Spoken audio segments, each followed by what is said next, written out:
What's going on, everybody? It is, I was going to say Thursday for some reason. It's Monday, January the 13th, 2025, 7:07 p.m. Eastern Standard Time. My name is Dave McRae, coming to you live from the Voiceman Studios in Toronto, Canada.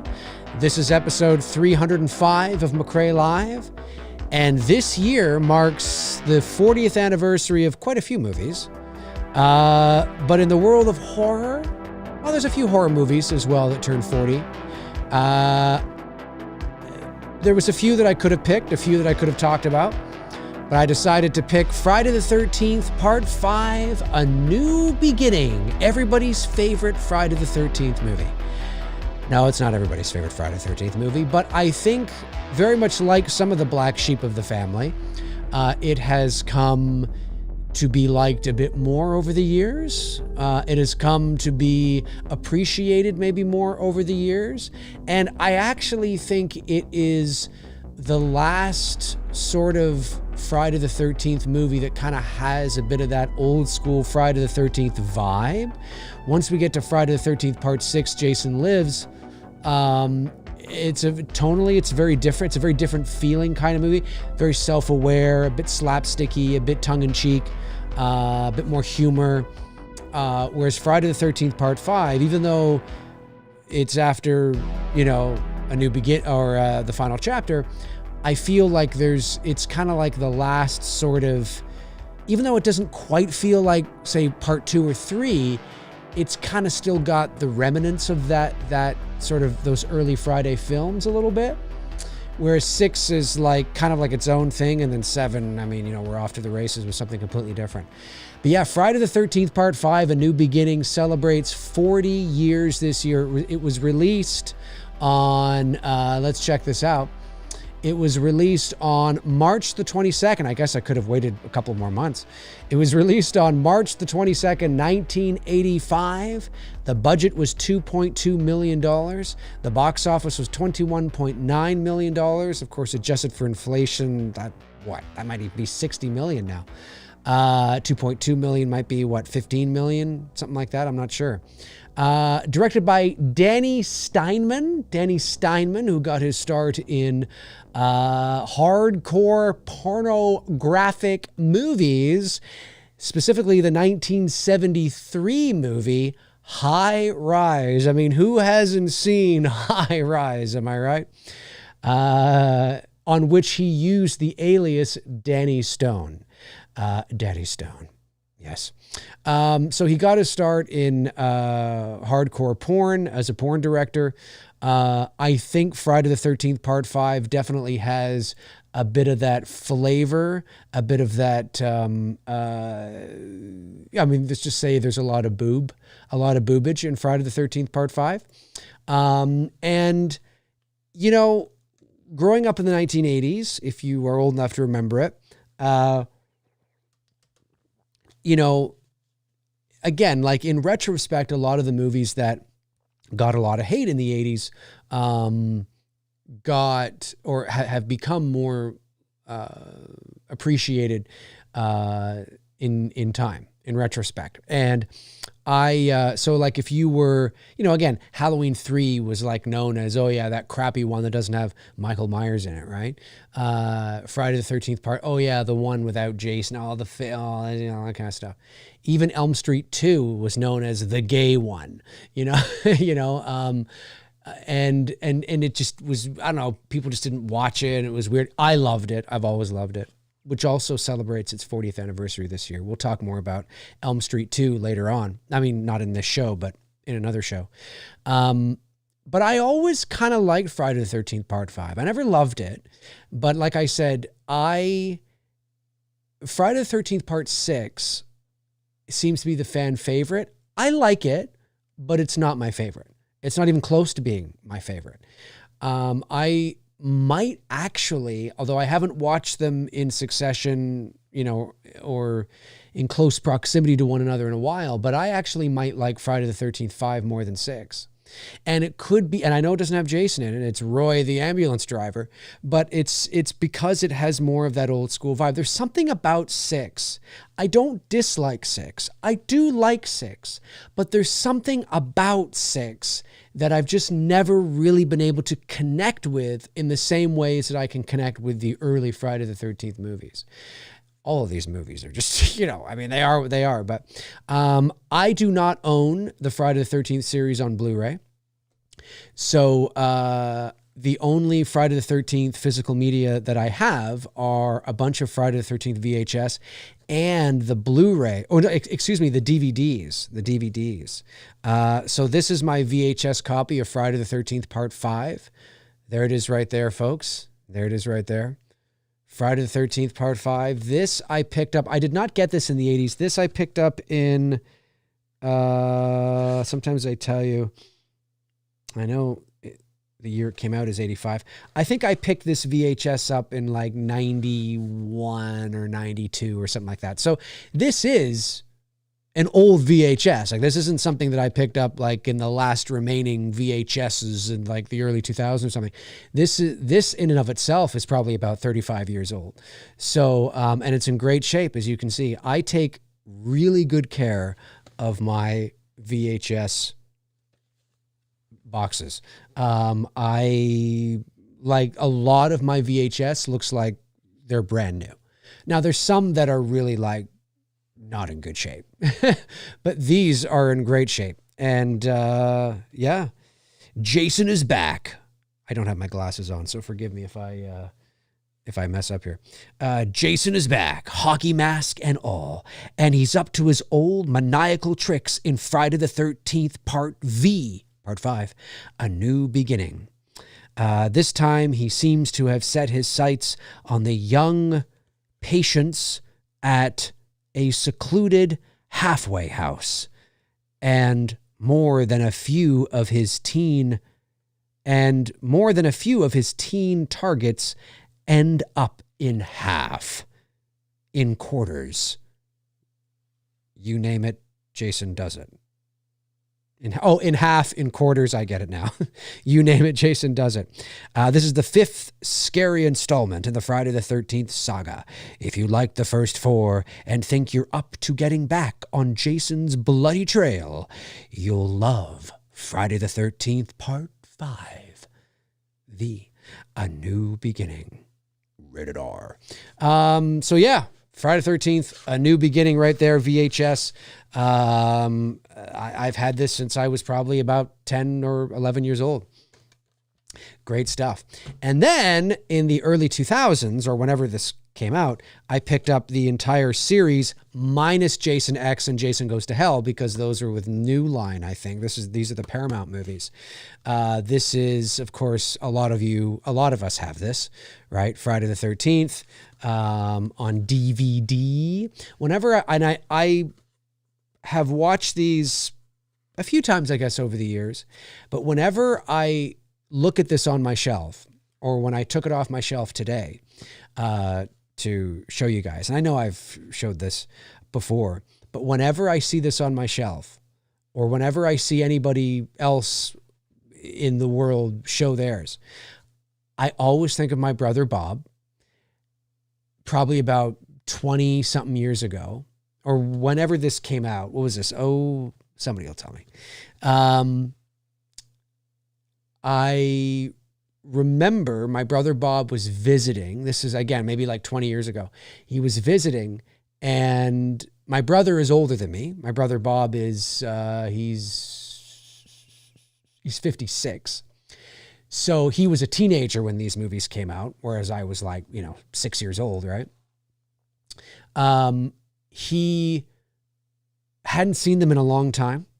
And I remember he was like, "Oh, you got all the Friday the 13th movies." And I'm like, "Well, I don't have Goes to Hell and Jason. This is the Paramount. This is 1 through 8. Well, that's fine, whatever." And he sat on the couch and he popped them in and he just watched all of them over like a couple of days. And I just thought that was so cool. And we watched them kind of together, but of course I was doing things but it was really fun to watch him watch them again, like to live vicariously through that. So Bob, if you're watching, I always think of you for whatever reason when I see these. But yeah, and then of course, Friday the 13th, 4 and 5. There we go. So that's the one. Of course, they came 2 movies. Is it 2 discs or 1 disc? It's 1 disc, 2 movies on it, obviously. 1 disc, 2 movies to 1 disc. There it is, Friday the 13th, 5, A New Beginning. Of course, Jason lives down here. And then on the back of this one, oh boy. Oh, hang on a sec, my glasses are just over here. I didn't think they were close proximity, but they are. Let me see if I can read these. It's still a little dark in here, but let me see. Oh, and that's very small. Jason is back. Maybe it's the same thing. Hockey mask and all. And he's up to his old maniacal trick. Yeah, it is. It's the same. It's the exact same thing. Yep. It's the exact same write-up. And why wouldn't it be, really? Like, why wouldn't it be? I mean, that pretty much, it's the exact same write-up. And then there's the DVD. The DVD. There he is. Roy himself. That's right, Veda. What's going on? Veda's here. She's a Friday the 13th fan. So yeah, like, I mean, it's of course it wasn't released until March. We know that, but 40 years this year.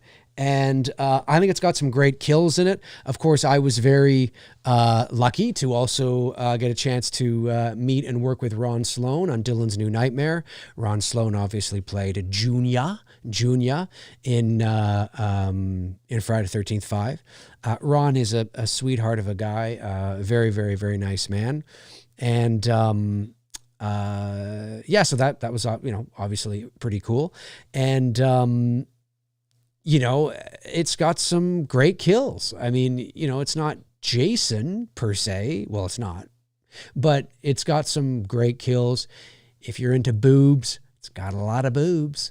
And it's also got, ooh, baby, ooh, baby, ooh, baby, ooh, baby, ooh, baby, ooh, baby. That's his girlfriend outside. I mean, like, I don't know about you, but why he's taking a shit and his girlfriend is like they're serenading each other through the door of the outhouse and while he's taking a big diarrhea crap because of the enchiladas. It's also got a great, what's that song? It's a fire,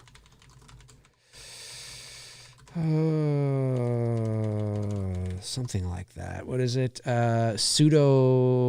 His Eyes by Pseudo Echo. I think it's how you pronounce that. His Eyes, that track, fire. That's a great track. Like, there's a lot of things to like about Friday the 13th 5. And, I mean, again, I know that it deviates and it kind of tries to do its own thing, but it's got some great kills. If you're into, it's got great boobs, if you're into boobs. And I mean, there's always room for some boobs, I guess. And it's got that great song. And it still feels like a Friday the 13th movie. I mean, it's a little different because now we're 1985, right? So we're sort of like, again, 85 is really the beginning of the downward turn for the slasher subgenre in terms of its golden era. And like I've said, many times on my channel, when I say that that's the beginning, I don't mean there's a sharp cliff. Like, there's no slasher movies being made from 1985 onward. Well, of course there was a lot. But in terms of like the golden era, the heyday, I would say that its heyday was like, its heyday was probably 80 to 85, right after Friday the 13th. I know Halloween's 1978, but Halloween didn't really start to gain, it was released in October of 78, but Halloween didn't really start to gain steam, I think, until 79, because it was in theaters a while, or it came back to theaters or something. So it really, it's not like Halloween was released in October of 78 and like, you know, was this huge phenom. It wasn't. It took a long time. It took a while because it was playing and it was the old school way. It was what you do when you're an independent film, right? You play smaller markets, you get word of mouth and buzz and things like that. And, you know, that's sort of like what Terrifier 2 did. You know, it was released in smaller markets, getting, of course, it has a shtick to it. It has a hook, whereas Halloween didn't. I mean, it was just a sort of regular horror film, if you will. But yeah, so it really, that golden age is 80 to 85, I would say. You include Halloween in there, but I'm just saying, you know, that's like the real prime of it. And then after 85, you start the turn, right? And then so by the time you get to 1990, you're down here now, right? So, you know, movies like Child's Play and Halloween 4 and Halloween 5 and Friday the 13th, you know, 6, 7, 8, you know, A Nightmare on Elm Street, you know, 5, 6, you know, or 2, 3, 4, 5. They were really like, the first Elm Street was in the golden age. Elm Street 2 was sort of at that peak. And then by the time you get to Elm Street 3 and 4 and Halloween 4 and 5, and you're already on that curve down, right? So Friday the 13th 5 was at the beginning of that turn. But it still felt like Friday the 13th to me, whereas 6 feels a little different. 6 feels very different. But I've always been a big fan of and I say a big fan, I've always appreciated Friday the 13th 5. I think I think had it been Jason, I think it feels completely in line with the first 4 films in terms of its, you know, its execution, its tone, its style, you know, all that kind of stuff. And so I've always really liked it for that, and I've appreciated it more over the years. And I think Roy is a posing, you know, very imposing character. And yeah, and you know, I mean, I'm just trying to think of, but there's so many things that have already been said about 5, but I've been a big fan of it, always a big fan of it.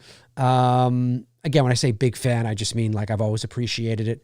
And it celebrates its 40th anniversary this year, Friday the 13th 5, A New Beginning. And then, of course, they abandoned it and went back to Jason. And then part 6, Jason is full on zombie and being brought to life, you know, with electricity. And then you get to 7 and 8.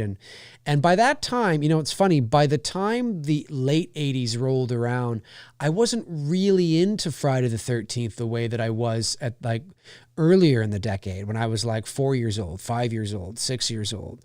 By the time we get to like 88, 89, you know, when I'm like 9 and 10 years old, I wasn't really into it in the same ways. You know, I think, yeah, it's so for me, like and I'm not a Friday the 13th fan, but for me, when I watch Friday the 13th, if I was going to sit down and watch a bunch of Friday the 13th movies, I would sit down and watch, basically the first 4 for sure, maybe 5, you know, if I'm feeling it. But I have to be honest with you, Friday the 13th fans, I rarely watch anything after 5.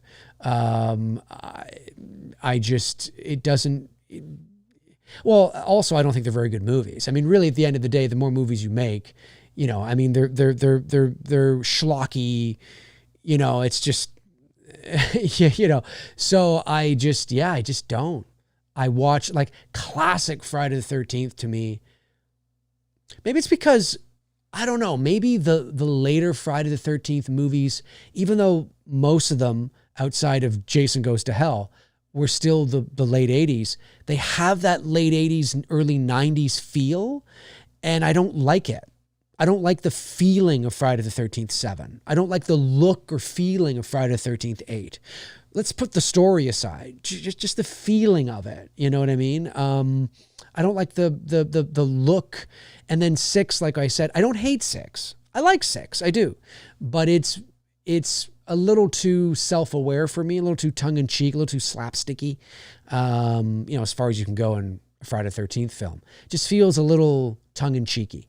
Whereas you go watch those older movies, I mean, yeah, they're schlocky, low-budget slasher movies from the early 80s, but they took themselves seriously. Like they weren't being self-aware or being tongue-in-cheek or winking at the audience. And in Halloween 6, in Friday the 13th 6, that's what they did.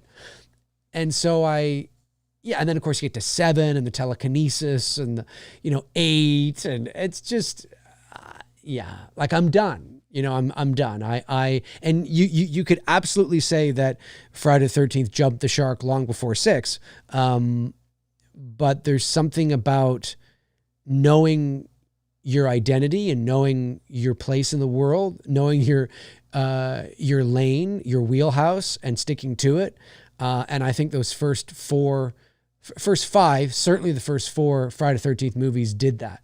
And then it kind of, became what it became. But Friday the 13th, Part 5, A New Beginning, celebrates 40 years this year. 40 years ago. What was your first experience with Friday the 13th 5? I remember as a kid watching it, and the scene when, what's his face there, Roy's son, I forget his name now, but gets hacked up with the axe. I remember as a kid, feeling that was really disturbing. Like I could really feel the disturbing nature of it. It was really, I was just so, and then of course seeing the sheet with the blood and I think you see an arm or something, whatever. And I remember at that time, I mean, nowadays, I could just Google dead body parts and real photos of dead body parts would come up. But back in those days, there was no internet. There was nobody was Googling anything. And so it was really it really did, especially on such a young child. I mean, 85, I would have been 6. So let's say I might have seen it in 85, maybe when it came out on VHS, certainly 86. So I was 6 or 7 years old, and it really does affect you. It's oh my God, it's what the hell? It's whoa, whereas now, we don't bat an eye, but, I remember that. I always remember, Roy's, face when he realizes it's his son and he's there and he's going like this. He's got that look as he lifts his head up, he's got that look. I remember that. That is sort of in my head. Of course, the ooh baby, that's just funny. And then Tommy Jarvis, I forget the actor's name now, but obviously this isn't Tom Matthews. This is a different actor. I thought he did fine. The story, did he talk at all? I think he did once or twice. But that was cool, seeing an older Tommy. The beginning of the movie, Friday the 13th 5, if I'm not mistaken, the beginning of the movie, when you see Corey Feldman in his raincoat, and it's a dream, but he's running through some wooded area, I think that's his backyard or Richard Donner's backyard or Spielberg's backyard or... It's somebody's backyard, I think, because something like that. It's something like that. Because Feldman was shooting The Goonies at that time, I think. And so it's somebody's backyard, or maybe it was the back lot at Universal, or it would have been Universal, maybe Paramount or something. I don't know. Something like that. There was something... But it was a dream sequence. It is Corey's backyard. There you go. Entertainment Wizard. It's Corey's backyard. Entertainment Wizard's a deep cut Friday the 13th fan. There you go. Yeah. So, that's kind of cool. But yeah, I mean, it's a black sheep of the family, because it's the one without Jason. But I think, that might be an interesting poll. Although it's not really fair. One of the things that I really appreciate, but at the same time is kind of goes against a bit of the grain, is that not goes against the grain, but kind of cancels itself out, is the problem you face when you have such a large, and I say this as affectionately as I possibly can because I'm one of you, a rabid Halloween fan base. It's very difficult to get real assessment of truth because of people's allegiance and how they, their love of a particular franchise. So if I say, do you like Halloween this or Friday the 13th this better? Chances are that Halloween will win.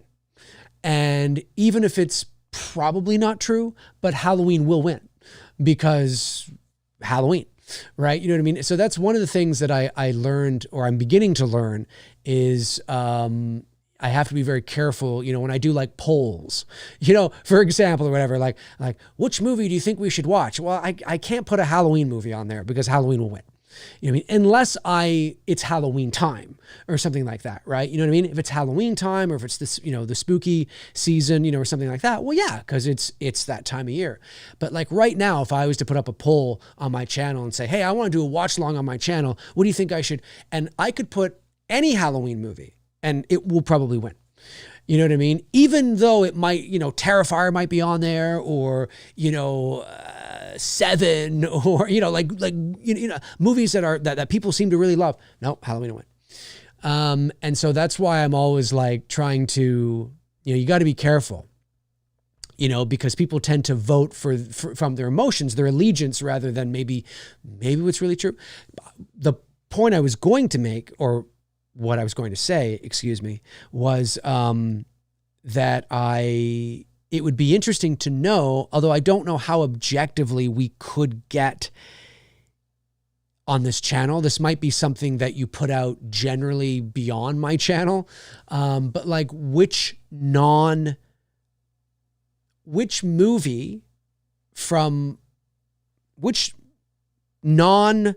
Myers Jason movie do you like more? Do you like Halloween 3 more, or do you like Friday the 13th 5 more, right? Chances are if I put that up on my channel, Halloween 3 will win.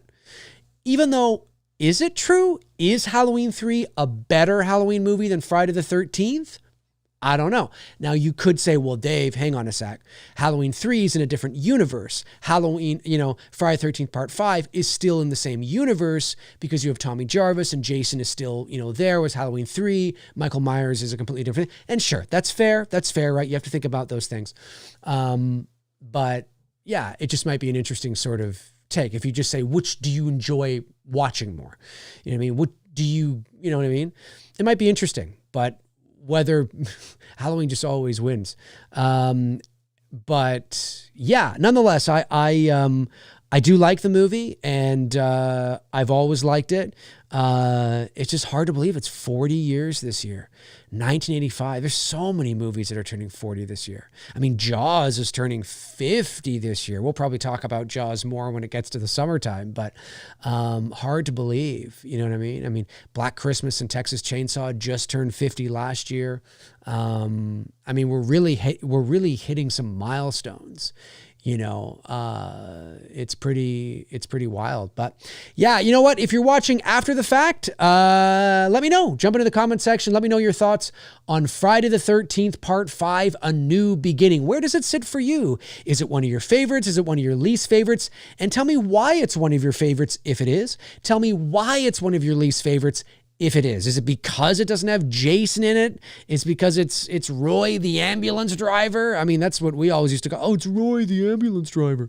That's what we used to say when we were kids in the 80s. Roy the ambulance driver. You always had to say the ambulance driver afterwards, because if you just said it's Roy, nobody knows what you're talking about. You go, Roy, oh, the ambulance driver. It was so fun. It was so fun. It was a great time, to be a kid.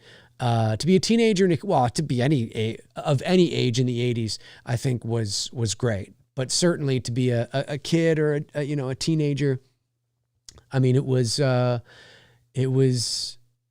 great. Somebody asked me not too long ago. They said, they were a lot younger than me, but they said, you grew up through the 80s. And I said, well, yeah, I was a little kid, but yes. And they said, you know, did you know that you were living through the 80s? You know, and I said, well, no. I mean, it was just, it was normal. I mean, it's not like we looked around and thought, wow, everything looks 80s. You know, it's like, wow, the big hair and the, you know, the thigh master and the, you know, the, what do you call it? The, oh God, leg warmers and, you know, and all this. It's like that. It was just normal. It was just like how the 2020s are just normal. Like fast forward 30 or 40 years, you may look back on the 2020s and maybe like, oh yeah, that's right. The such and such, or the, you know, that crazy thing, or the, you know, the AI, or, you know, whatever. Right. It'll be different nostalgia, obviously, but no, it was just normal. And so when we watched movies, I was saying to this person, so watching movies in the 80s, they didn't look like 80s movies. It's not like the production value was shit, you know, or it looked like an older movie. No, it just looked normal. Like watching 80s movies in the 80s was normal. That's just what movies were. It's not, you know, now we look back and go, oh yeah, I can tell that those movies are really, really low budget. Or I can tell that, you know, the production, it looks like, you know, an 80s, looks like an older movie, right? But that's not what it was like then. No, of course not. It was just normal. Anyway, I don't know what made me think of that, but well, I guess the fact that we're talking about the 80s and Friday the 13th and all that. But yeah, jump into the comment section. Let me know your thoughts, folks. Your thoughts on Friday the 13th, Part 5, A New Beginning. Let me know your thoughts down below. Yeah, I'd really like to know. So a super chat did come in earlier from, two super chats actually. Josh McKenna just sent in $1.99. Thank you, Josh. Cody Snyder, excuse me. The Violator 862 says, high rise for the next movie room stream. High rise for the next movie room stream? Is high rise high rise for the next movie room stream? I'm not quite sure. Is that the name of a movie? High rise? Help me out, Violator. I'm not sure what you mean. Of course, but maybe somebody does. Violator, member chat, says Friday Part 5 was one of my favorites for sure. Awesome. Sean Sheridan says, I think it's the worst Friday movie after Jason X. Ooh. Part 5, Ethel and Junior, insufferable, and a Scooby-Doo killer, pure garbage, plot over a chocolate bar. Great writing. Well, I think to be fair, Sean, none of the Friday the 13th movies have great writing. They are all the Friday the 13th, every Friday the 13th movie is the same. I mean, it is what it is. So I don't think personally, I don't think there's anything wrong with the writing. But you think it's the worst one after Jason X, which is interesting. So that means you would put Jason Goes to Hell above this, Sean. I don't think I can meet you. I don't think I can meet you halfway. I just don't think I can do it. But hey, that's how you feel. That's how you feel. Movie Chat and More Part 2 sends in £5, says, hey Dave, Happy New Year. Happy New Year to you as well.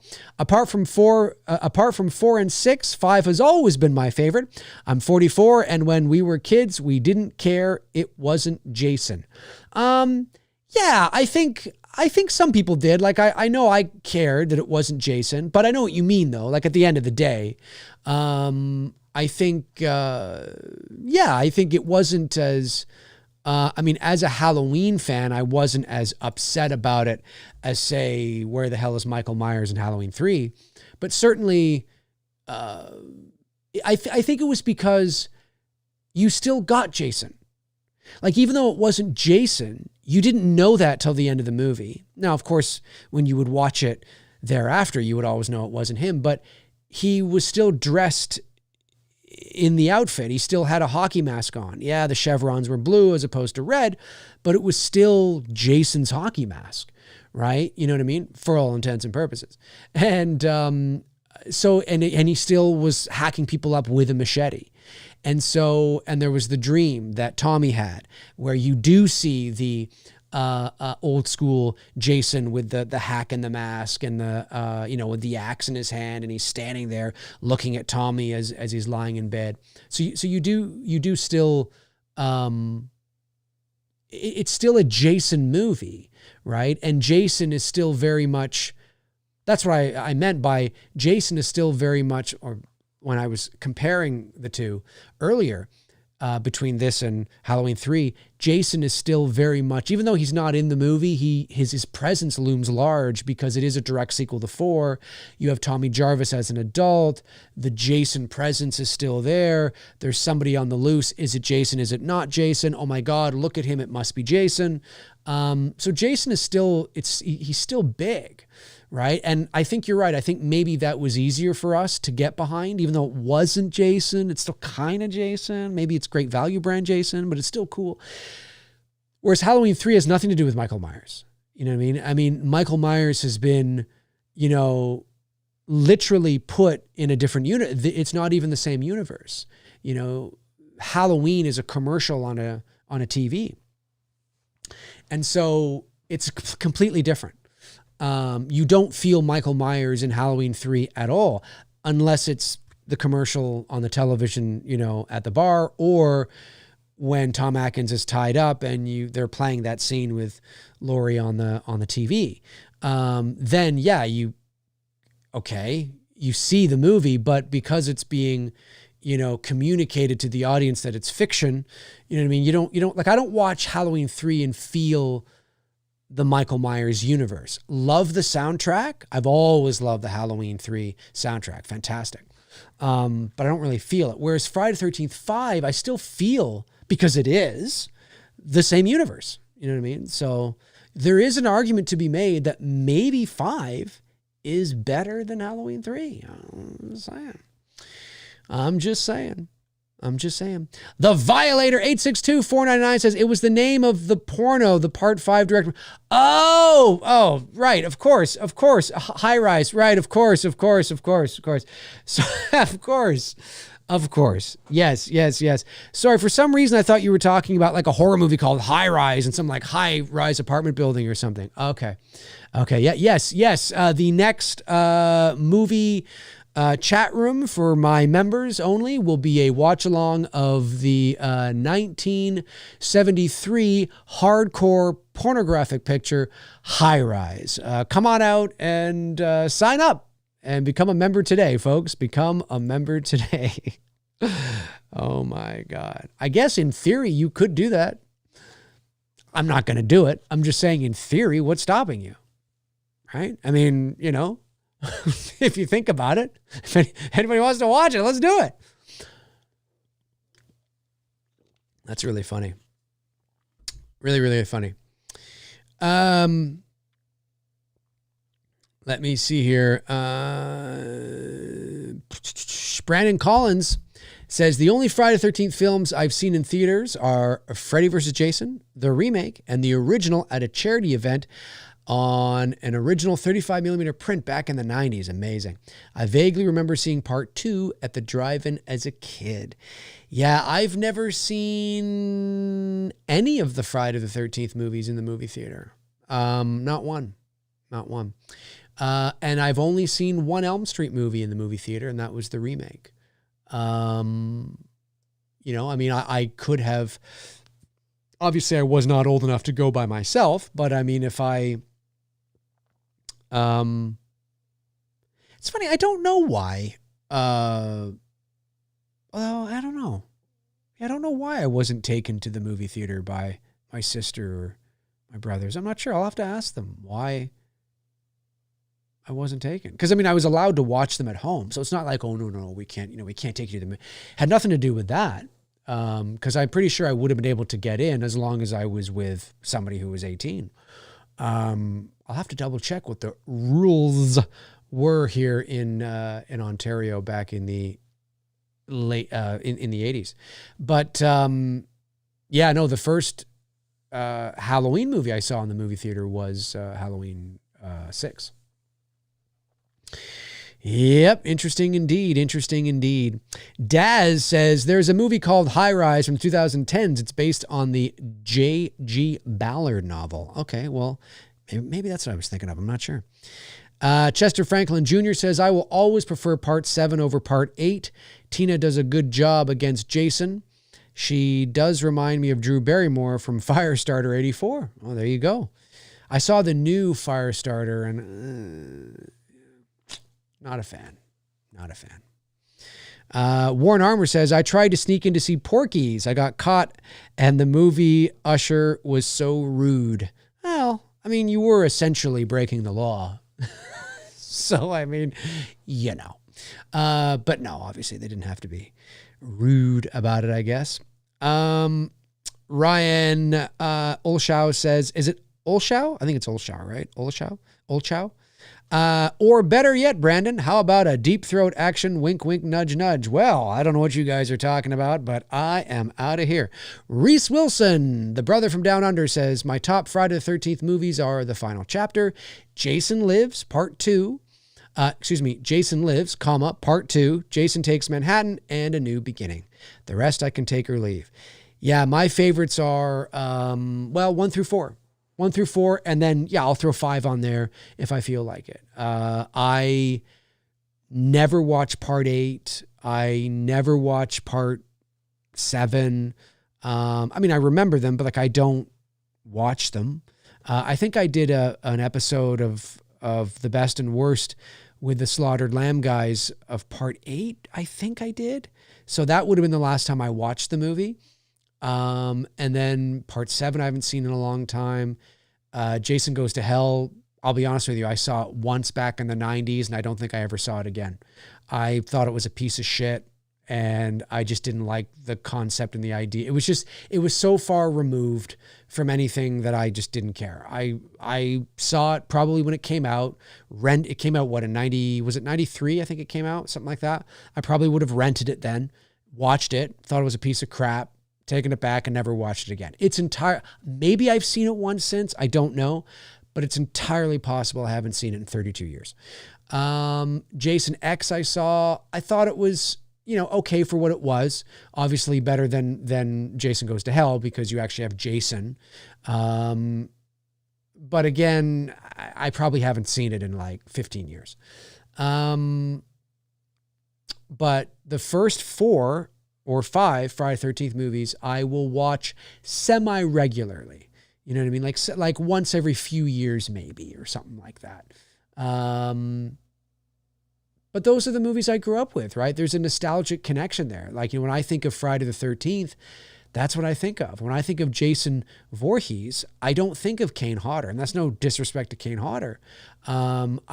He's not my Jason in the sense of, when I got into Friday the 13th, he wasn't Jason, right? It was Steve Dash and it was, Richard Brooker and it was Ted White. And so when I was really into Friday the 13th and renting Friday the 13th from the mom and pop video store, around the corner, and that's what it was, I mean, when I got into horror, there was no such thing as Freddy Krueger. I was very young. Yeah, I was very young, but Freddy didn't come along till I was 5. And I was really into horror at 4 years old. I was quite I was like those little kids. I was sitting there, little kids, chips, watching horror movies, you know what I mean? And then, it was probably around 83 when I first started to get into horror. So when I was about 4, you know what I mean? And then, so that's what I think of. That was my inception. And by the late 80s, I was still into horror, of course, but the movies were just shittier and it was just again and again and again. So I think I think even at that age, the novelty was sort of wearing off for me. Maca525 Outlaw Gaming says, what do you think about WWE moving off TV to streaming on Netflix? I know you said you watched it when you were younger. I did. Yeah, I haven't watched wrestling since I was in high school, though, since the 90s. Like, I couldn't tell you who the champion is or what's going on or who any of the characters are or the story. I have no idea. But just the principle of that, I think it's a good business move, right? It'll probably do well, makes sense. You know what I mean? From a business perspective, there's a lot of hardcore wrestling fans out there still to this day.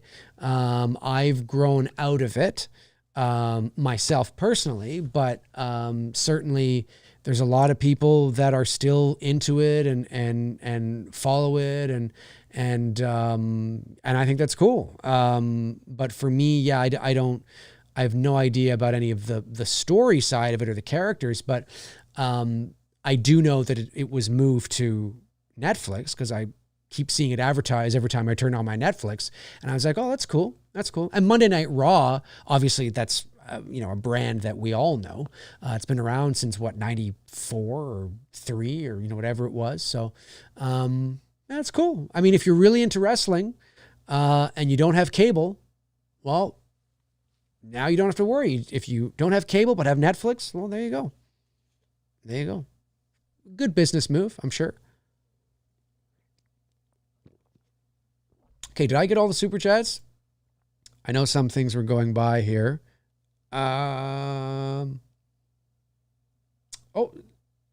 Super chat from Movie Chat and More, £5. Thank you, Richard. Says, was talking to my nephew about this the other day. Myers is our fave, but we agreed the Friday franchise has more consistently better movies. Yeah, I would say so. I think that's true. Well, I mean,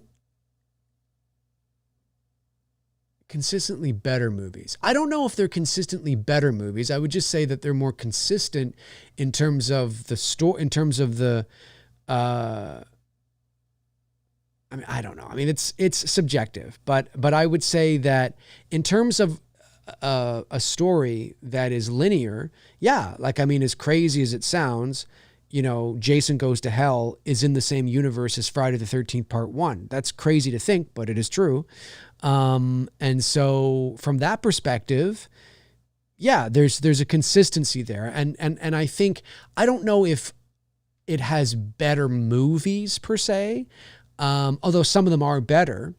But I would say that consistency is what is easy to follow. And that consistency, I think, is what creates the illusion, that it's better, because it's more consistent.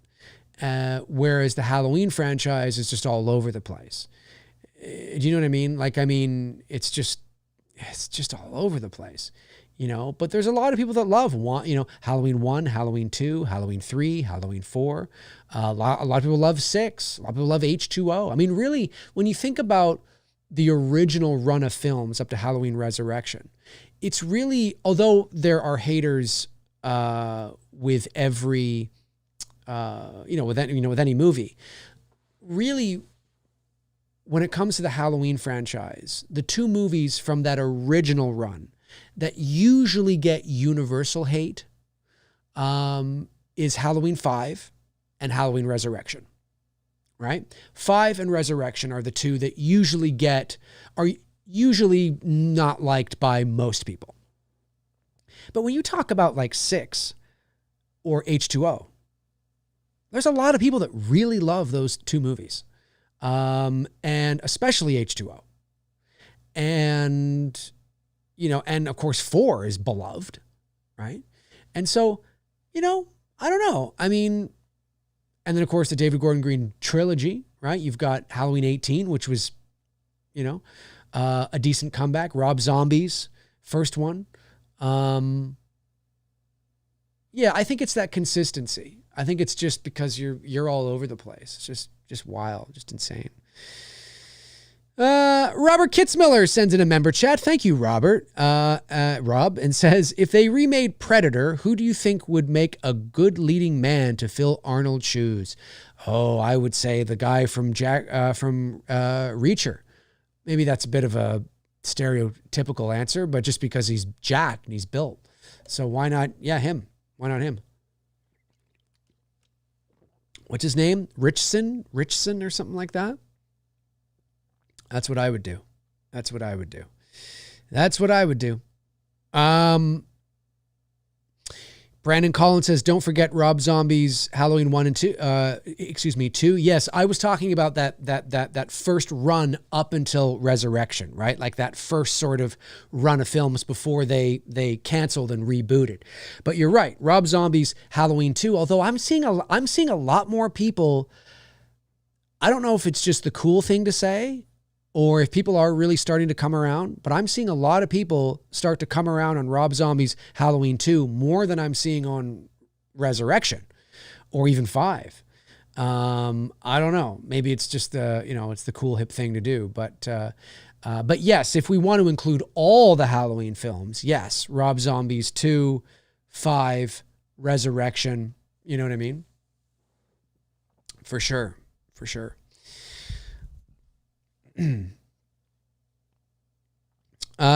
Let me see here. Aaron Click says, man, H4 would be so much higher in my ranking if not for the horrible mask. Not for the horrible mask. Well, it's funny. That mask was, it's funny because I used to hate the mask. And it's grown on me a lot. For whatever reason, it's grown on me. And I don't mean that it's grown on me to the point where I think it's like the second best or something like that. I don't think it's the second best. Not even close. But I think it's because it's a creepy mask in and of itself. And if it wasn't compared to the original, which of course you have to do, there's some moments in Halloween 4 where it looks very creepy, specifically and mostly during the dream sequence at the beginning with Jamie, when, Michael sits up on the other side of the bed, turns the head, right? The flashing of the lightning looks creepy. When she opens the door, it looks down, goes like this, looks really creepy there. The way it's lit, it's a creepy looking, like in and of itself, it's a creepy looking mask. And there are some genuine moments where it looks very creepy. And I think it's grown on me. There's moments where I think it looks awful. And if you are doing a, comparison to the original, yeah, there's no contest. There's no contest. It's just, it is what it is. It is what it is. But yeah, I don't know. I don't hate it like I used to. I don't love it. I don't like it. Like, don't misquote me. I don't like it, but I don't hate it. It's grown on me. I think what it is, and maybe this is blasphemous as a Halloween fan, out of all the Myers masks I don't like, right? It's grown on me the most. It's grown on me more than Halloween 6. It's grown on me more than Halloween H2O. It's grown on me more than Halloween Resurrection. It's grown on me out of any H2O's masks. It's grown on me more.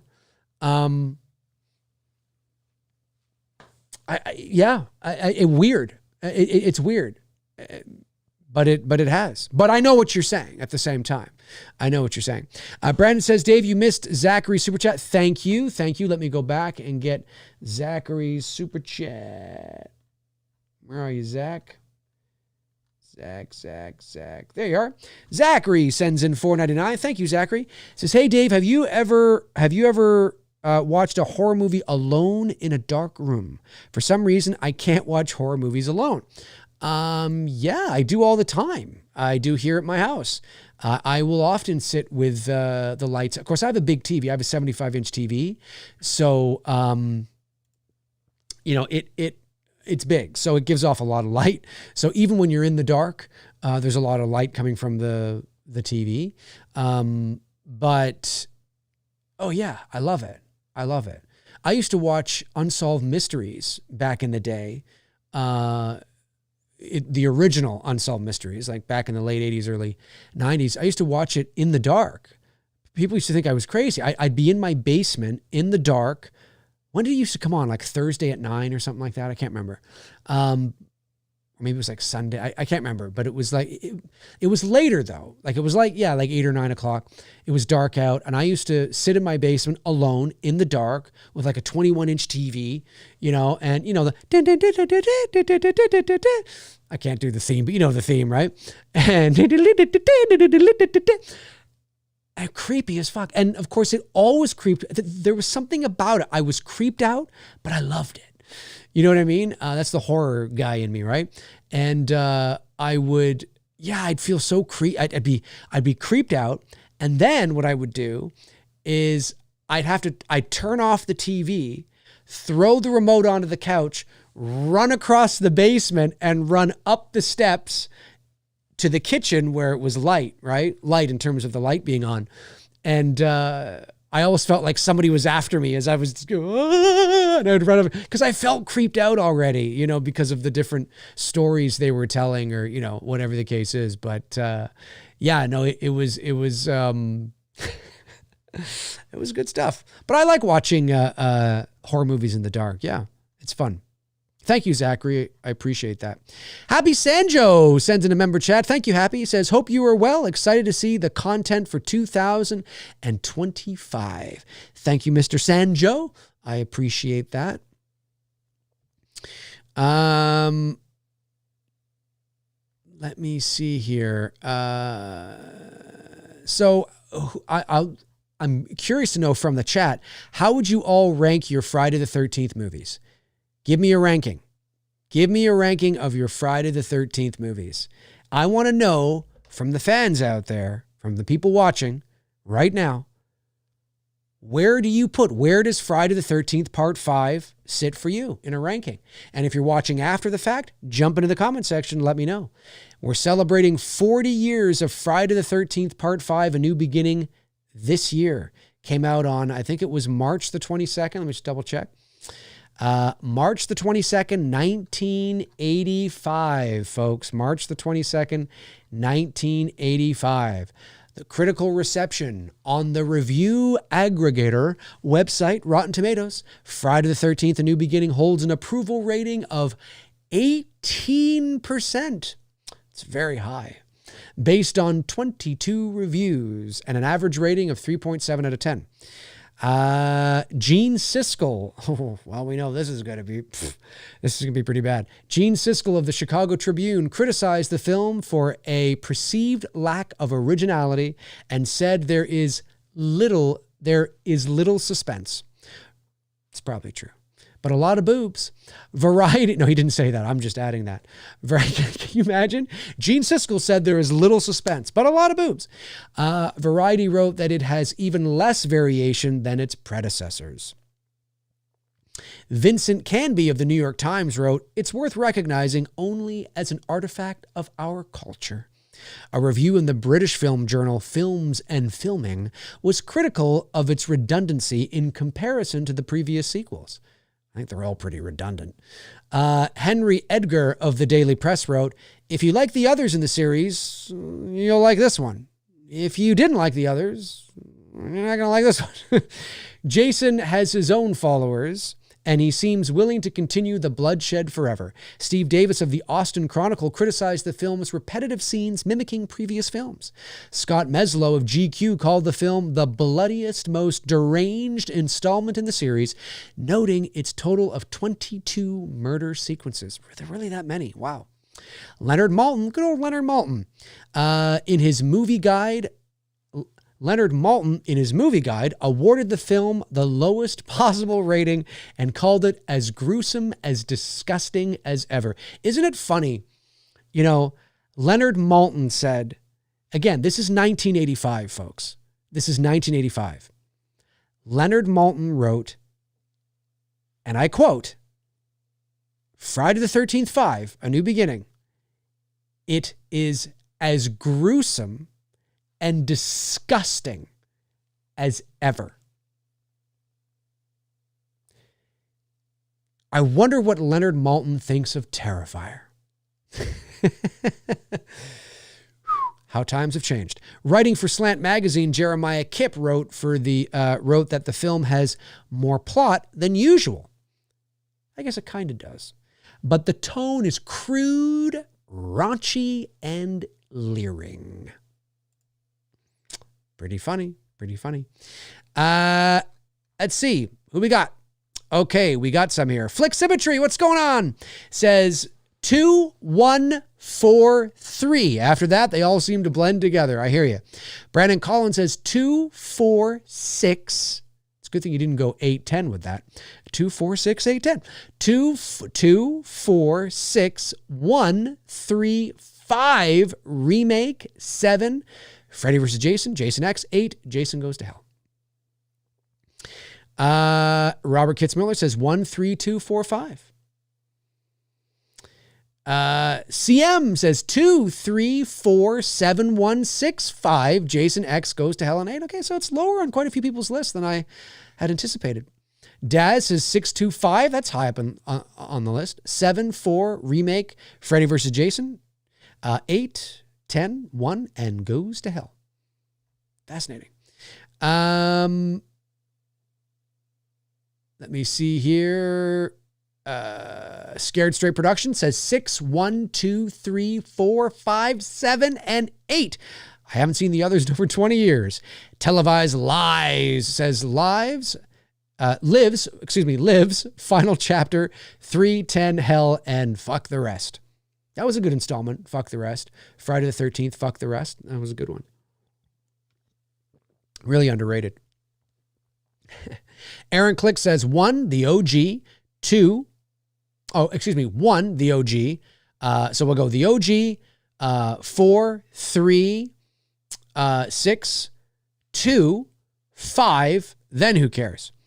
Josh McKenna, $1.99 super chat. Thank you, Josh. Appreciate that. Says, I love this channel. Ignore the trolls. Agreed. Aaron Click says they are, for the most part, rinse and repeat, but that's what people wanted. That's true. Bobby Hall says 1, 3, 5. There's another one that's high on the list. 1, 3, 5, 4, 2, 6, Versus, 7, Hell, Remake, 8, and 10. Movie Chat and More, £2. I love Friday 7, but the last 10 minutes ruins it. I have to watch the last 10 minutes. Can't quite remember it. Jamie Hart, one of our channel members here. What's going on, Jamie? Says 2, 4, 1, Remake, 6, Jason versus Freddy, 5, 3,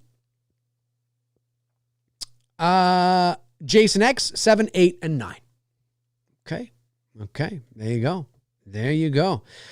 Interesting. So, you know what? I mean, it's quite a spectrum there, right? You've got, some people have 5 high on their list. Other people have 5 maybe a little lower on the list, right? So, it's a bit of a spectrum. Entertainment Wizard says 2, 4, 3, 1, 6, 7, Remake, Freddy vs. Jason, Jason X, 8, Jason Goes to Hell, and 5. Spidey Fan 93 says 6, 2, Remake, 4, 6, 7, Freddy vs. Jason, 3, 5, 1, X, and 9. And the Guitarist Dog says 4, 2, 6, 1, 5, 3. From 7 on, meh. Fascinating. Interesting indeed. All right. Now, while all that was going on, I just want to make sure I haven't missed any superior chats. I don't think I did. I did not. Great. That's great. All right.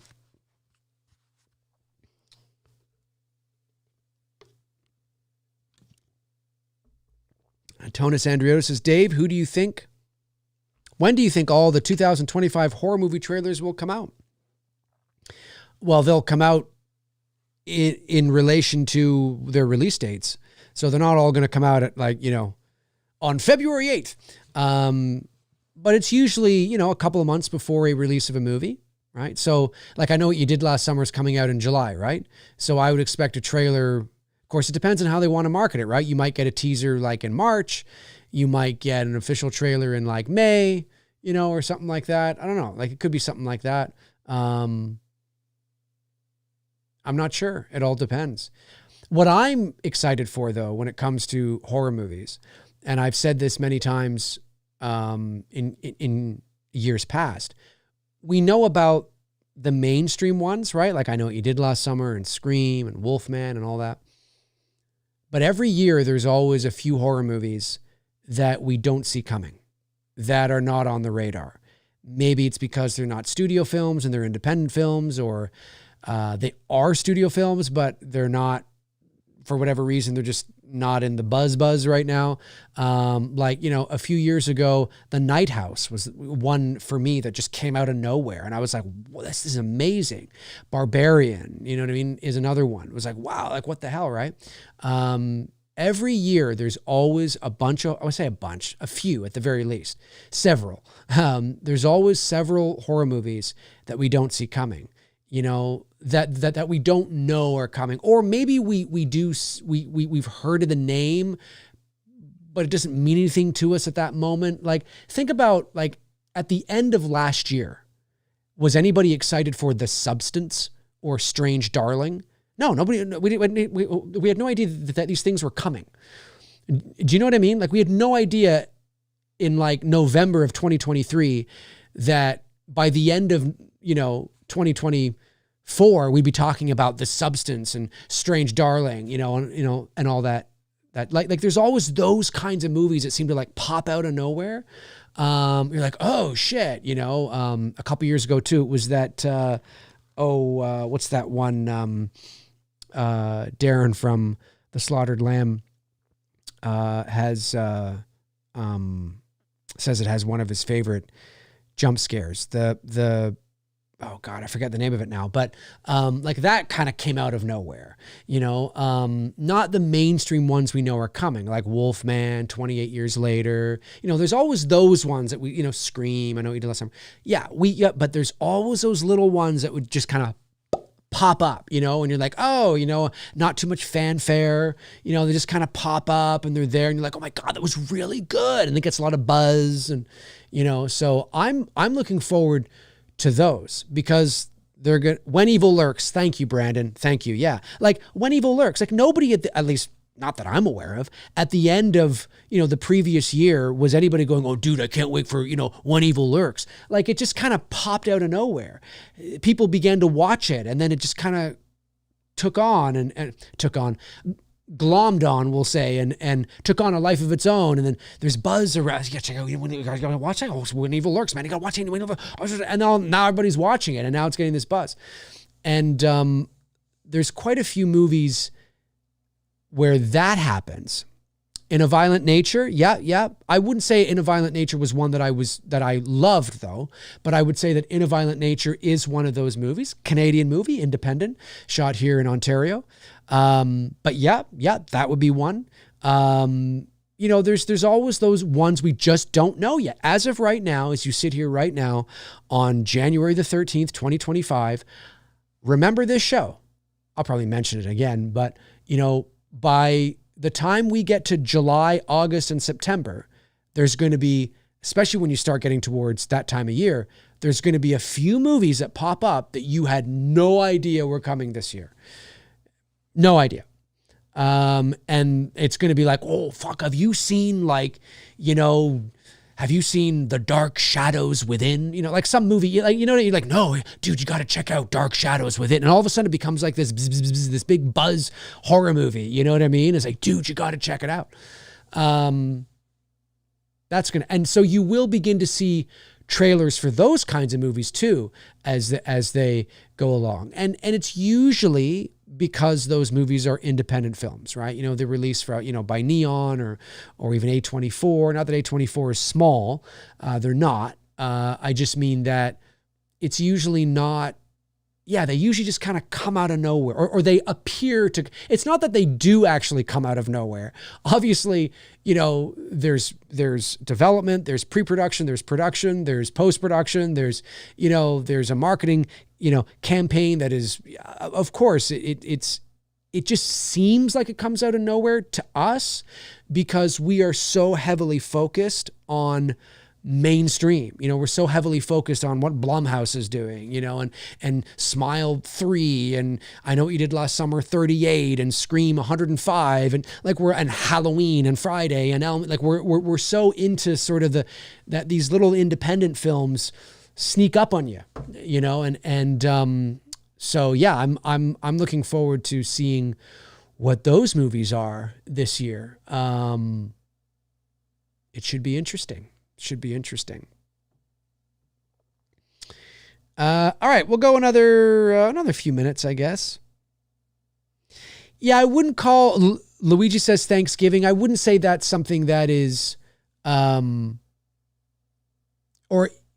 you mean, I don't know though, if I would classify Thanksgiving in that category, because Thanksgiving we knew was coming. We knew a long time, because it had Eli Roth attached to it, a name attached to it. Yeah, we all kind of knew Thanksgiving was coming. But I mean like The Night House. Did anybody know The Night House was coming? Had you ever heard of The Night House? I'm talking about movies that you really haven't heard of until they start to get buzz. I'd never even heard of Strange Darling until everybody started to watch it and said, you've got to watch it. I've never heard of this movie. What is Strange Darling? It's fantastic. That's the kind of shit I'm talking about. The Substance. The Substance. You got to watch this coming out of nowhere. The Substance. Demi Moore. Oh, really? Demi Moore? Oh, wow. Okay. And then you watch, you're like, wow, this is, but nobody was like, I don't think anyway, Strange Darling and The Substance was on anybody's most anticipated horror movies list of 2024 at the end of last year. Do you know what I mean? That's what, I don't think anyway. I mean, maybe, but I don't know. We'll see. I don't know. Or I guess we'll have to go back and see. But yeah. Josh McKenna sends in $9.99. Thank you, Josh. Are you into nature versus nurture? I was bullied in school, and I discovered that my bullies had abusive childhoods. My friend told me they are still jerks as adults. Is their rough childhood an excuse? Well, I think it depends on the age. I think if you're a child and you come from a abusive home, then yeah, if you are still developing as a child, you're 8 years old, 9 years old, 13 years old, you're still developing, right? And, we know that the brain continues to develop until about the age of 25. And so, yeah, I would say at that age, I would say that it's still not acceptable. You still don't put up with it. But perhaps you can be more lenient and understanding if it's a 13-year-old who comes from an abuse, because they are only, even if they don't realize it consciously, subconsciously, they are, as you said, they are doing what they are taught in, a lot of ways. When you're an adult, a full-blown adult, you're somebody my age, you're 45 years old. That may be the reason you're an asshole. I had an abusive childhood. Well, that sucks. And it does. I mean, it's awful. And so that might be the reason. But when you're 45 years old, it can no longer be used as an excuse. It should no longer be used as an excuse, because you're 45. And you can't just use that as an excuse to treat people like garbage. You have to, at some point, somehow, somewhere, get the help that you need, and take, you are now an adult. You are now responsible for your own actions and your own decisions. And so, yeah, no, you can't, there's no excuse anymore. There's a reason. Sure. Yeah, it's a reason. It's a reason. You had a shitty upbringing. And that's awful, and, but that's not a lifetime pass to treat people like trash. That's just not how it works. So yeah, that's how I feel on it. And so hopefully, people can find happiness and the help that they need, I guess. Edward Nito sends in a very generous super chat of 20 shekels. Thank you, Edward. I appreciate that. Says, hey, Dave, how's it going, man? It's going all right. It's been a long time since I've been able to join a live show. I'll catch the show when I get home. Cheers. Yeah, no problem, man. I mean, you're a busy bee. So I appreciate you tuning in and saying hi. Edward, my Godzilla brother from another mother. I met Edward, and was your brother there? Or was it just, I think it was you and your brother, right? I met Edward at the Mad Monster Convention in Arizona in the summer of 2023. I think your brother was there. I think. I can't remember now. I know you were, though.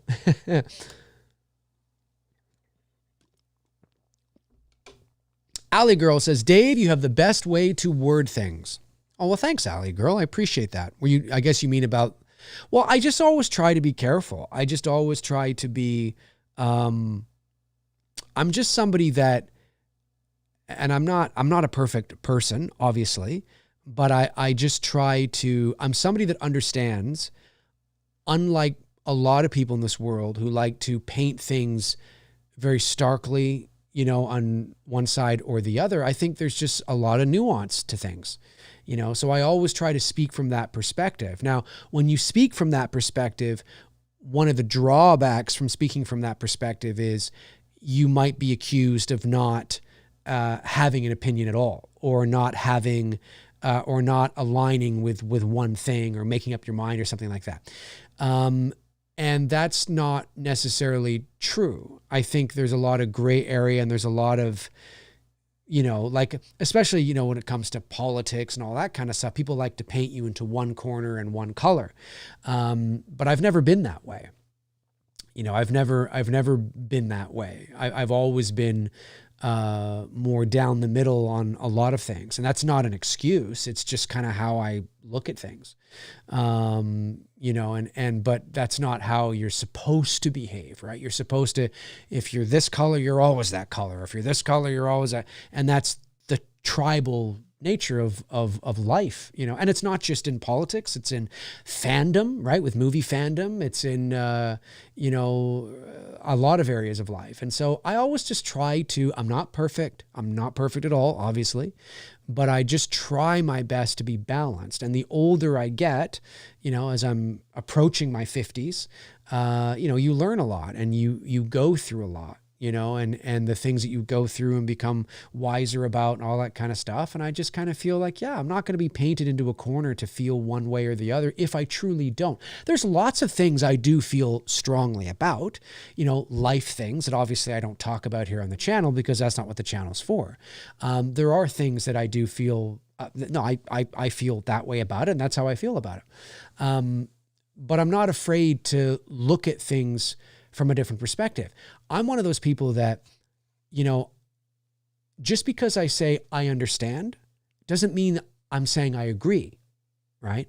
I think a lot of people, when they get into conversations with people, they might be afraid to say the words, I understand what you're saying, or I understand what you mean, because they feel, and in some ways it could be perceived that way.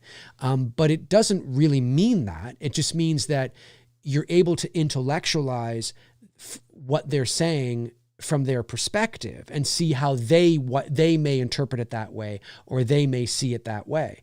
But that doesn't necessarily mean that I agree with it or that I see it the same way, right? One of my favorite quotes, it's not my quote. I wish it was though, because it's so good. And I think it would be really great if we all could do this. Of course, that's a utopian world that will never happen. But there's a quote that says, and I'm going to paraphrase it, but it says something like, we must stop listening to, I'm going to butcher it, but it's something like, we must not listen to respond. We have to listen to understand. Right? And too many people, especially if you're in a heated debate, right? Whether it's writing or talking, we're not listening to the other person to understand them. We're listening, just getting ready for our response, right? We're not actually listening to what they're saying. We're just listening to them on a surface level and then gearing up our guns and getting ready to go, well, oh yeah. You know what I mean? We're not actually, there's no conversation that's happening. Right. And that I've really tried to do my best on that, you know what I mean? To try and real kind of, just kind of be a better person in that perspective. But it's true. It's true. If somebody says, at least if I say, no, I understand what you're saying. That doesn't mean that I'm saying, no, I agree with what you're saying. Those are two different things. Understand just means that, I could, I understand what you're saying. I've put some thought into what you've said, and I can see how you see it that way, or I understand what you're saying, but I might still see it differently, right? Anyways, I digress. But I choose my words carefully because I work in an industry where, I've decided to put myself out there on YouTube in a public way. And I work in the entertainment industry. And so I have to be very careful with what I say because I don't want what I say to come back and bite me in the ass because somebody has taken it the wrong way. And that can happen. It can happen. And so, I want to be very careful with how I speak, the words I choose. And so that if somebody, for whatever reason, tried to, make me look bad, chances are I've been edited to look that way. And if you watch the actual clip, you'll see that it's not that way at all, right? And so I'm very careful with the words I choose and what I say on here and how I say it, because I know I have made a decision to put myself out into the world publicly for the world to see. And, I work in an industry that is also very public, right? Now, voiceover obviously is probably because we're behind a microphone mostly and not in front of a camera, we're out of sight, out of mind, but there's still a public persona to it. And so I try my best to be very careful, with what I say, because I don't want my words to be taken out of, to be misconstrued, so that's why I'm very careful in that sense, or one of the reasons why anyway. Movie chat and more, part 2, £2. Can't wait for Megan 2. I still haven't seen Megan. I still have not seen the first Megan. However, I did. Well, here's a movie that I had no idea. Here's one. I think one of the first ones that I had no idea was coming was that movie Companion. The trailer is out now. I had no idea that we were getting a movie called Companion. Did anybody know we were getting a movie called Companion at 6 months ago or 2 months ago? I didn't know that. It's kind of Megan-esque, but it looks kind of cool.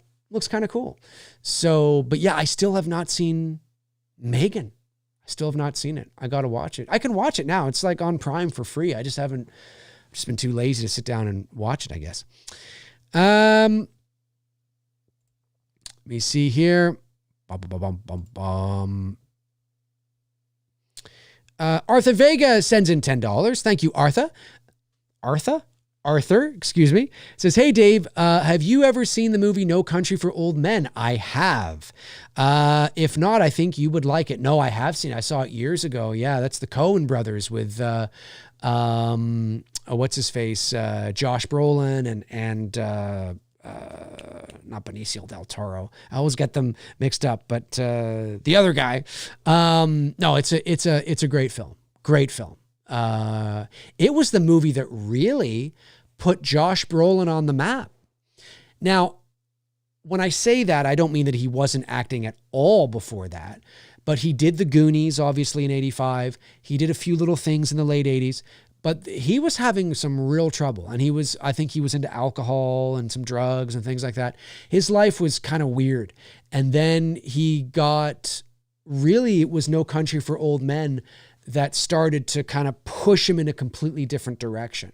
And now, of course, he's in, Avengers and Dune. And I mean, he's huge. He's huge now. Deadpool 2. Was it Deadpool 2 or the first Deadpool? I can't remember. And he's been in a bunch of movies, but I'm pretty sure it was No Country for Old Men that kind of began to push him in that direction. That was I don't want to say a big break, but it was. I mean, obviously he had been acting before, has a very famous father, but I'm pretty sure it was that movie that kind of was able to set him on a new path as an actor, which is pretty cool.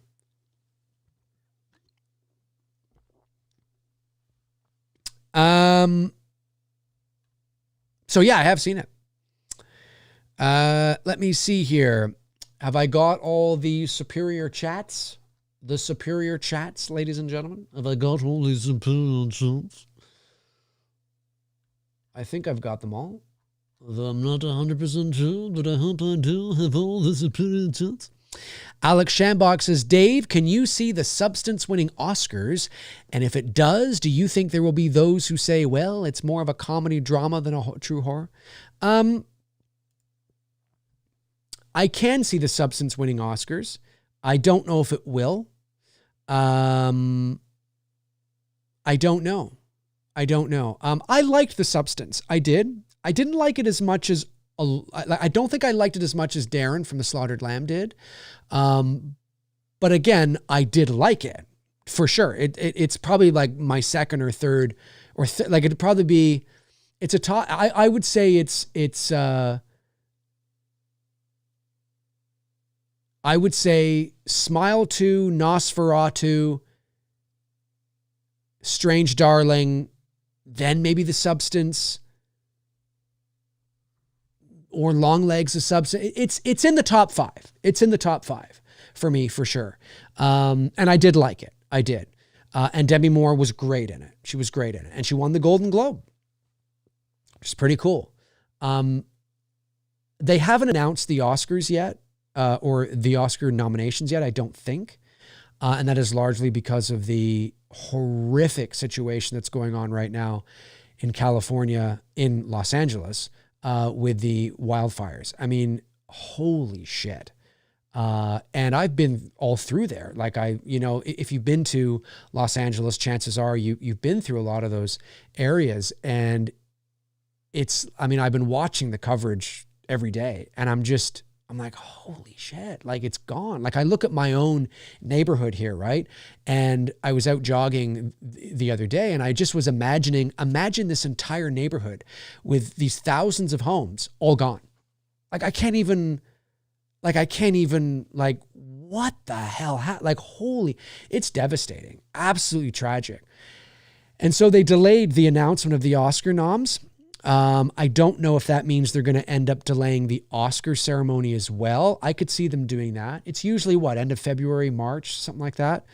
Maybe they're going to push it into April or May. I'm not sure, depending on what goes on. So I don't know who Demi Moore's competition is going to be, and who when you nominate 10 movies for Best Picture, there's so much competition, right? So I don't know, but it could. And if it didn't win, do I think people will say that? Yeah, there's always going to be people that say that. I think it's an important distinction, though, to remember that, and I do believe they will put The Substance forth, but it's important to remember that a movie can only get nominated when they are submitted for nominations, right? So not every movie that's ever made is, even great movies, not every great movie that comes out is eligible for an Oscar nomination. Now, if a movie is really great, chances are it will be submitted for nominations. I'm giving the Cliff Notes version here. But if you don't submit, right? If you don't submit for a chance to be nominated, then you can't be nominated. So now I have no doubt The Substance has already been, submitted long ago. But it's important to just keep that in the back of your head, because I've seen some people over the years mention, well, how come this didn't get, nominated? Or how come that didn't get nominated? And I look at the film or the actor they're talking about, and I'm like, I would be very surprised if that was, because it doesn't feel like an Oscar worthy. It probably wasn't submitted, right? You know what I mean? Not every movie that gets made is eligible. Like you have to submit, and then, it's a whole thing. And you can look all this information up online. And you got to pay for it. And then there's a big marketing campaign that comes with it and all this kind of stuff. And a lot of money is spent. But The Substance definitely would have been submitted. And I don't know. It depends what the competition's like, right? Will it get nominated? Yeah, it might get nominated. I could see Demi Moore getting nominated. I could see The Substance getting nominated for a few things maybe. But winning, I don't know. Depends what the competition's like. Oh, there you go. Brandon Collins says the nominations will be announced on the 23rd. There you go. Oh, that's good. The awards will be March 2nd. Well, we'll see if it sticks. We'll see if it sticks. If that stays, and it doesn't look like they're going to lose any ground at all. That's good. I know they were supposed to make the announcement like last week or something like that. But again, with everything going on, that's totally understandable. All right. Have I got all the super chats? I think I do. Before I call it a day here, I just want to make sure that I do. I believe I do. I think I do anyway. I think I do.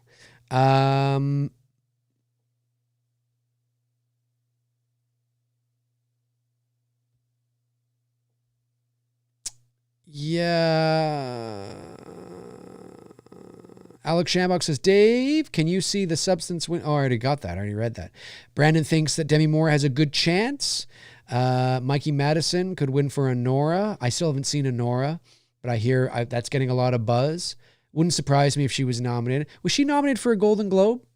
I know Moore won, but was Madison nominated for a Golden Globe? Or did Honora come out this year? No, it came out last year, didn't it? Can't remember now. Okay. Yeah, I think that's going to do it. Well, folks, listen. That is going to do it for episode 305 of McRae Live. I really appreciate you tuning in. If you're watching after the fact, jump into the comment section below and let me know your thoughts on anything I had to say here today. But specifically, of course, Friday the 13th, Part 5, A New Beginning, celebrates 40 years this year. It was released on March the 22nd, 1985. So I'm a bit early, but it's still 2025. So we're celebrating 40 years of Friday the 13th, Part 5, the black sheep of the family. Do you like it? Do you not like it? Where does it sit in your ranking? Have you come to love it and appreciate it more over the years? I don't know. Jump into the comment section and let me know your thoughts. Movie Chat and More says, have you seen The Wrong Missy? So funny.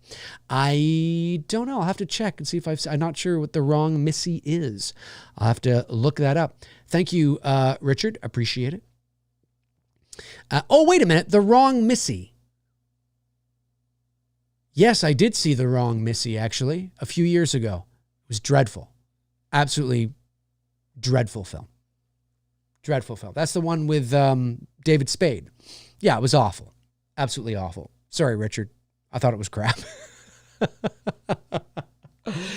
All right, folks. Have a great rest of your Monday. And I'll be back very soon. Very soon. Wednesday night, I'm having another roundtable discussion. Brandon Collins will be joining me as well as Oliver Mercer, and Flick Symmetry will be joining me as well. It's going to be a good show. It's going to be a good show. We're going to be talking some horror, a roundtable discussion on a few topics. It's Me Billy Chapter 2 Fulfillment Perk show number 3. So we're slowly but surely getting through these shows, which is great. Have a great rest of your Monday, folks, and I will talk to you all very soon. Alrighty. In the meantime and in between time, cheers.